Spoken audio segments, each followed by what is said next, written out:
a participação do nosso repórter, o Herculano Barreto, para a gente tratar de atualizações sobre a situação no litoral aqui de São Paulo. Algumas testemunhas ouvidas depois da morte do PM da Rota no Guarujá estão desmentindo a versão do suspeito preso pelo crime, que diz ser inocente. O Erickson David da Silva, o Deivinho, é apontado como responsável pela segurança armada do tráfico na região, de onde partiram os tiros que mataram o soldado. Ele tem antecedentes criminais por roubo, mas negou envolvimento com o tráfico e com o assassinato do PM da Rota. Nesse depoimento, ele diz ter ido ao ponto de venda de drogas apenas para comprar maconha. Quem traz os detalhes dessa apuração toda para a gente é o repórter Herculano Barreto, que tem acompanhado essa história desde o começo. Herculano, bom dia para você. O que você descobriu, então, exatamente sobre a atuação do Deivinho na região?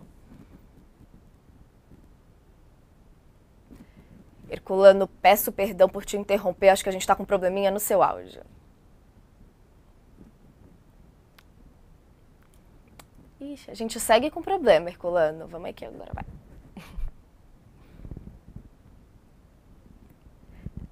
Ainda não, mas a gente já consegue fazer esse ajuste. Se você quiser, eu vou trazendo aqui os detalhes. Oi. Agora Tá ouvindo sim, agora? agora sim. Ótimo. Perfeito, Herculano. Bom dia. Se você puder, então, Bom trazer dia, os Natália. destaques para a gente dessa apuração tão relevante para elucidar, então, o caso da operação que está em curso lá no Guarujá, né, Herculano? Realmente, Natália, o que acontece? O Deivinho, em depoimento, como você mesmo mencionou, ele disse, ele negou, alega inocência, ele diz não ter tido acesso à arma de fogo e não ter feito o disparo no momento em que aconteceu a ação que resultou na morte do policial militar da Rota. Mas o que acontece? A gente teve acesso a alguns depoimentos que dão elementos para que a polícia considere ele o principal suspeito efetivamente de ter feito esses disparos. Existiam 3 depoimentos de pessoas que estavam no ponto de venda de drogas que alegam que o Deivinho, sim, era o responsável pela segurança armada daquele ponto de venda de drogas e que seria a única pessoa que estava com uma arma de fogo naquele momento. Inclusive, um dos presos também, por suspeita de envolvimento do crime, que seria um traficante local, diz que o Deivinho, ao visualizar a viatura policial ali nas imediações daquele ponto de venda de drogas, teria dito: tem polícia da Rota, algo nessa linha, e atirado.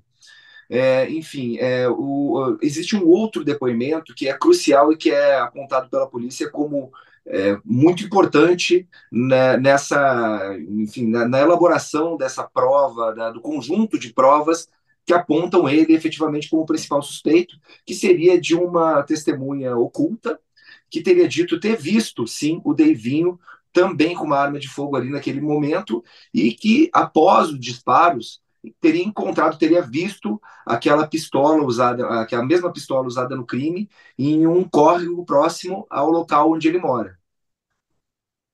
Estava vendo aqui, inclusive, um desses relatos que você cita veio justamente de um dos traficantes, um traficante que o Deivinho acusou de ter sido responsável por efetuar os disparos, né? Exatamente, ele acusa ali um traficante, ele diz que quem atirou foi o traficante, e o traficante diz que quem atirou foi ele. Então, até então, ficou no começo ali da investigação, parecia que era a palavra de um contra a palavra do outro. Mas algumas outras pessoas ouvidas também apontaram o Deivinho como o responsável pela segurança armada daquele ponto de venda de drogas. O próprio Deivinho reconheceu em depoimento que ele já participou do tráfico de drogas, mas como olheiro. Em nenhum momento ele reconheceu ter participado como segurança, efetivamente, como a contenção, como é falado, né, o responsável pela contenção, que é o segurança do ponto de venda de drogas. E ele já tem antecedentes criminais, já foi preso por roubo, e após a grande repercussão do caso, após a morte do policial militar da Rota, o Deivinho buscou refúgio em uma favela ali em Guarulhos, com familiares. Em seguida, ele foi para São Paulo e só depois ele decidiu se apresentar à polícia.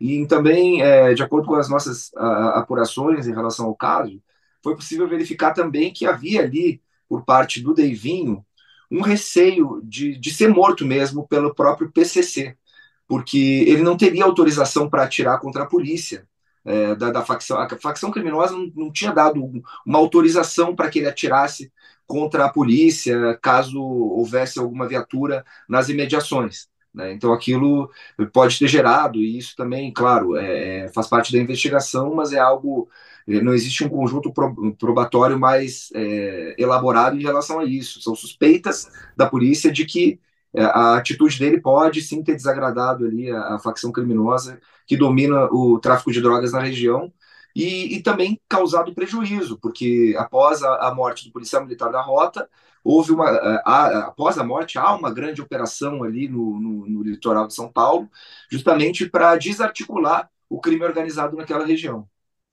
Ah, com certeza, né? Teve toda essa visibilidade depois da morte justamente do soldado e a ver como é que vai seguir essa operação, né, Herculano? A gente já viu a Defensoria Pública pedindo o fim imediato da operação enquanto acontecem todas essas apurações e hoje aproveito até para trazer que a gente recebeu aqui uma nota conjunta de entidades como o Conselho Estadual de Defesa dos Direitos da Pessoa Humana, também da Comissão de Direitos Humanos da OAB e da Ouvidoria da Polícia do Estado de São Paulo, junto com movimentos sociais, pedindo mais uma vez, reforçando esse pedido do fim imediato da Operação Escudo. A alegação aí é de que essa ação policial produziu uma quantidade injustificada de mortes e violência institucional contra a população local, que sofre com os chamados efeitos colaterais, se referindo aí ao termo que o governador Tarcísio tem usado para falar sobre as mortes, agora 16 mortes já nessa operação. E eles pedem, inclusive, um encontro em caráter de urgência com o governador para discutir esses próximos passos e o que deve se dar,